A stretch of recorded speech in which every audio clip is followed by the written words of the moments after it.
Tag team coming at you. Hey guys, Mike Bledsoe here with Doug Larson, and we got a question submitted via Twitter and one via our website.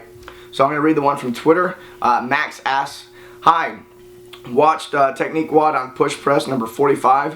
What stretches will improve upper back and trap flexibility? Shoulder hurts." We're going to combine that with a question from barbellshrugged.com where someone clicked on ask a question. Actually, I got a couple of questions that are similar to that. Someone asked how to improve thoracic mobility in the spine. And another guy said that he's getting pain in his rotator cuff from the jerk and overhead pressing. He's wondering what some remedies are without physical therapy. So if we're talking about being able to go overhead pain-free, there's a couple things we want to think about. Number one, kind of first things first, if we're starting kind of core to sleeve or core to periphery, I need to have upper back extension. So I don't want to be rounded over like this. I want to have a flat upper back and my shoulders pulled back first. So I need more upper back extension. We'll talk about how to do that here in a second. I also need enough kind of enough scapular upward rotation so my shoulder blades are floating up and down on my back like this, and that gets restricted in a lot of people where their shoulder blades don't upwardly rotate enough, and that makes it very hard for them to reach overhead. And then the third thing that you need is enough pure shoulder flexion mobility. You need to be able to reach all the way overhead. So those are kind of the three things. You need enough upper back extension, enough scapular stability to upwardly rotate your shoulder blades so you can get all the way overhead. And then number three, you need enough range of motion at your actual shoulder joint to get to an all the way 100% vertical arm. Okay? So that's kind of a deep question. We're not going to go into every single detail there, but with your upper back, you can put your upper back on a foam roller and do thoracic extensions over the foam roller.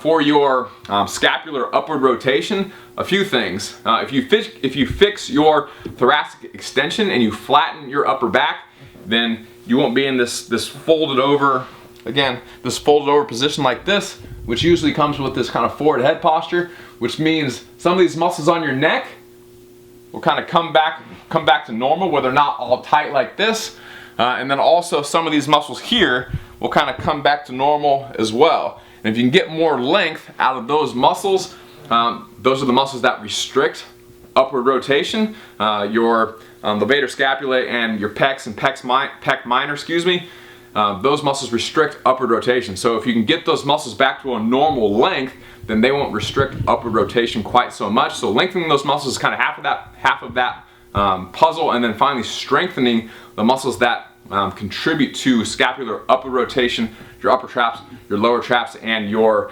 serratus anterior type muscles.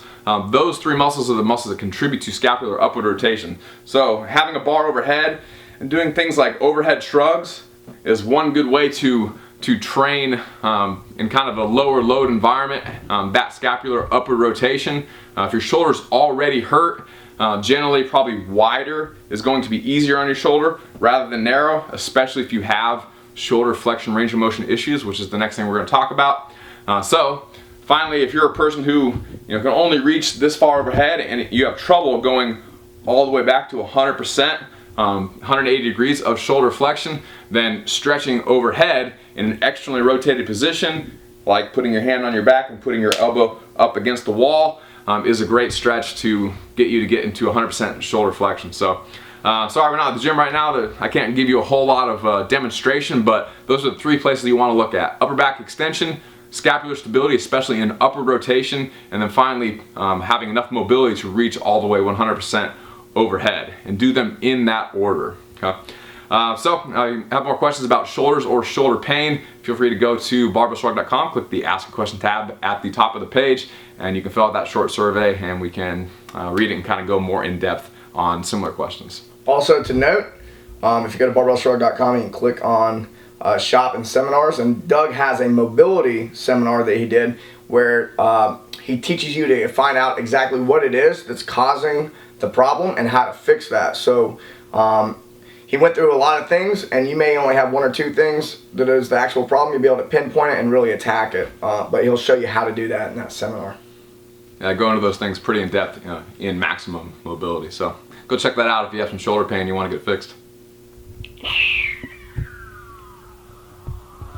If you like this video or any of our other videos, make sure to share it on your Facebook wall by clicking share and then the Facebook icon, and then also like it.